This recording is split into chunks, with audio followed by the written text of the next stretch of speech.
എടാ പിന്നെ ഇങ്ങനെയൊന്നും അല്ലടാ. എടേ ഇത് നമുക്കിന്ന് പോണ്ടേ? യൂ എന്റെ ഒരു കൈ എവിടെയടേ? രണ്ടൂന്ന് കൈയായിട്ട് വന്നേ.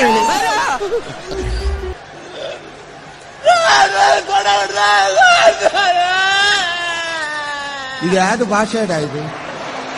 തൊണ്ടക്കുഴി ഇറിവിയെന്ന് തോന്നാൻ അനുഭവിച്ചോ? ഞാൻ അപ്പോഴേ പറഞ്ഞിപ്പ കേറല്ലേ കേറല്ലേ. ബെസയുള്ള പാമ്പായിരുന്ന ബെസയില്ലാത്ത പാമ്പായിരുന്ന കടിച്ചാലല്ലേ അറിയൂ. ഈ അല്ലടോ പറഞ്ഞത് രാജവെമ്പാലയാണ്, ഇത്ര നീളമുണ്ട് ഇത്ര മണ്ണുണ്ട്.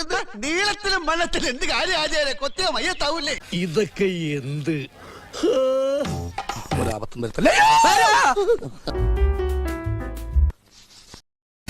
ജാങ്കോ നീ അറിഞ്ഞ ഞാൻ പെട്ടു.